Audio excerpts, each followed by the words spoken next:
All right, buckle up, space fans, because this deep dive is taking a streak to the biggest stage in space exploration, the 75th International Astronautical Congress. Ooh, IAC. It's like the Olympics of space, isn't it? Exactly. If you're into the future of space, this is where it's happening right now. Milan, Italy, this October.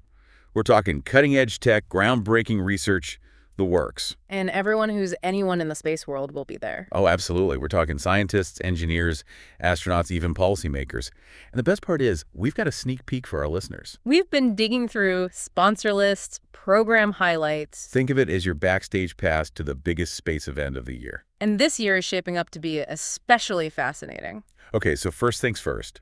Where and when is this all going down? Mark your calendars for October 14th through the 18th, and get ready for some Italian hospitality because it's all happening in Milan. Milan. Very stylish.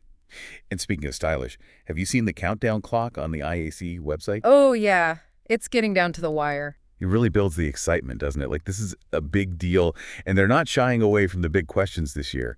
Their tagline is Responsible Space for Sustainability, which, let's be honest, is a pretty hot topic right now. Absolutely. It's not just about getting to space anymore. It's about doing it in a way that preserves it for future generations. Exactly. It makes you think about space debris, the environmental impact of launches, even the ethics of space tourism. And you know who else is excited about this? Ooh. Samantha Cristoforetti. No way. Yeah. From space. From space. She's up on the International Space Station giving IAC 2024 a big thumbs up. If an astronaut thinks it's worth paying attention to, that's got to mean something, right? Right. Okay, you've convinced me.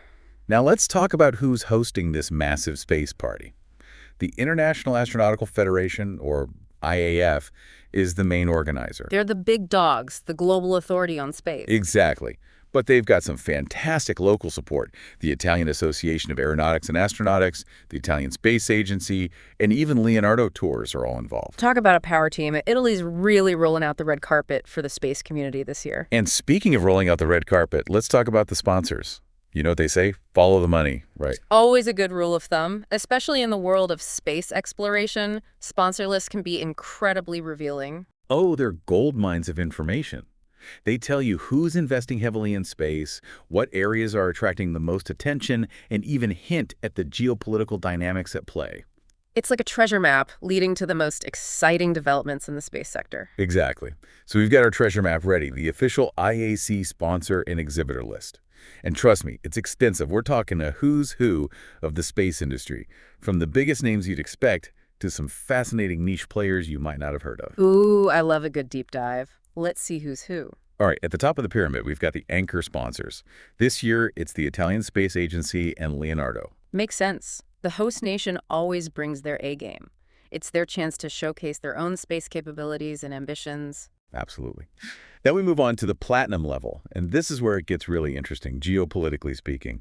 We've got the European Space Agency, the Indian Space Research Organization, and the UAE Space Pavilion, all rubbing shoulders.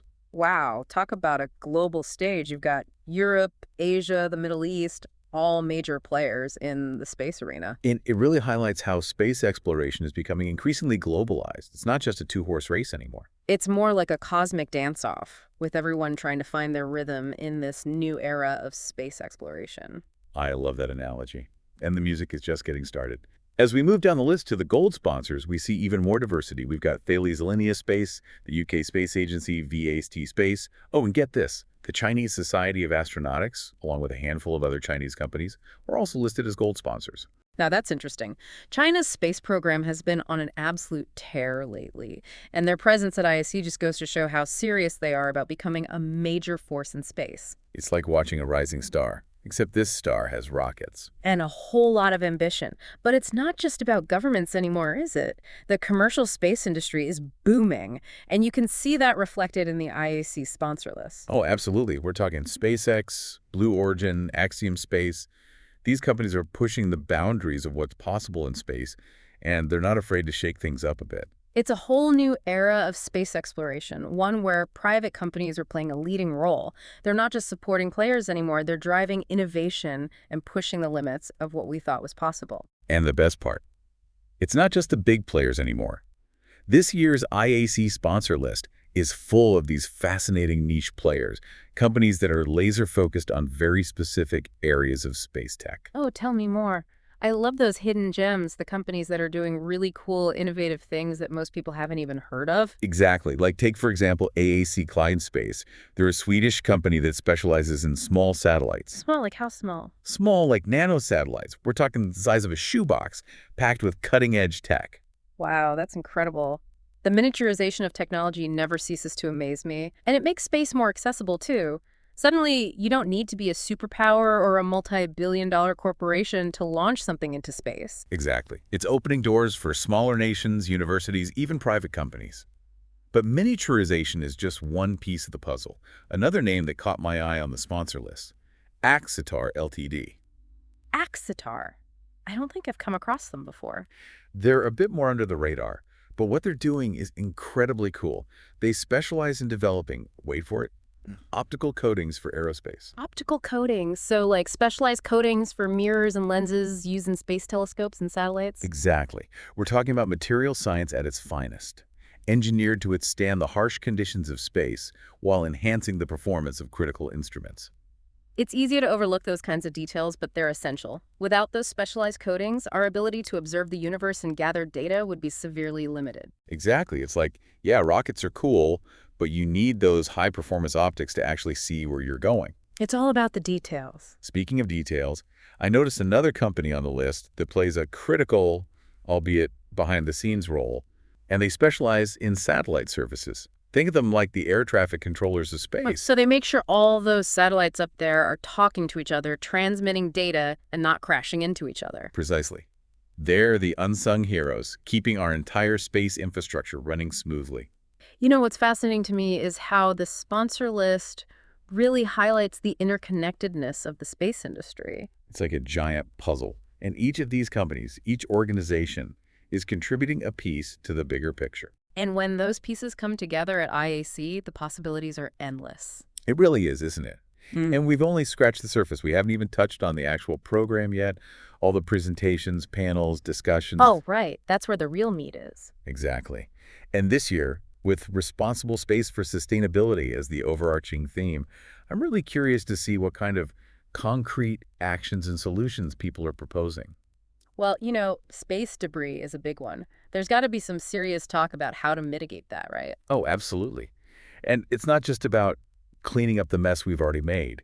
It's about designing future missions and technologies with sustainability in mind from the get-go. Right, like how do we make space exploration more sustainable in the long run? What kind of new propulsion systems or launch technologies are being developed? And how do we balance all of this with the growing commercialization of space? Because let's face it, space is becoming a business. Big time. But yeah, it's a tricky balance.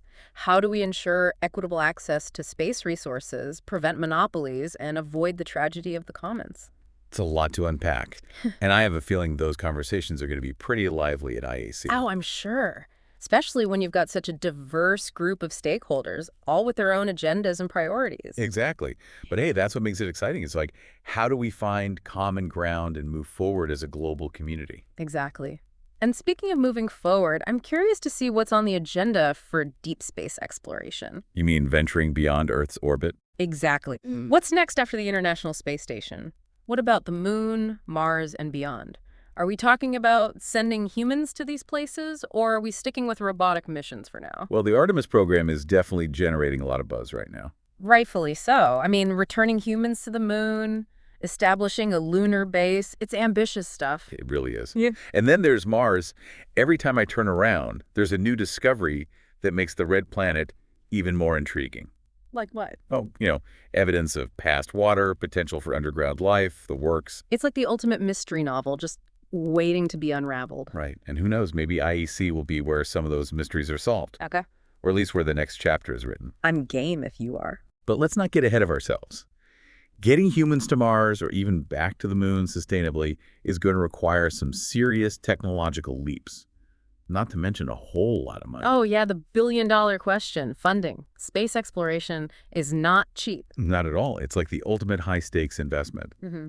But I think the conversation around funding is changing. It's not just about governments writing blank checks anymore. Right. We're seeing more and more private companies investing in space, from space tourism to asteroid mining. Asteroid mining. Now that's a whole other can of worms. It's like something out of science fiction, but it's getting closer to reality all the time. Imagine the possibilities if we could mine asteroids for precious metals and water ice. You could fuel our spacefaring ambitions without having to constantly launch resources from Earth. Exactly. It would be a game changer. But even if asteroid mining is still a few decades away, there are plenty of ways to make space exploration more cost-effective in the meantime. Like what? Well, reusable launch systems are a big one. SpaceX has already proven that it's possible to land and reuse rockets, which drastically reduces the cost of launching payloads into space. And then there's the miniaturization of technology, which we talked about earlier. Smaller, lighter satellites are cheaper to launch, and they can often do the same job as their larger, more expensive counterparts. Exactly. It's about working smarter, not just harder. And that's what I find so exciting about the current state of space exploration. It's not just about brute force anymore. It's about ingenuity, innovation, and finding creative solutions to complex challenges. And that's something that everyone can get behind, right? Not just rocket scientists and billionaires.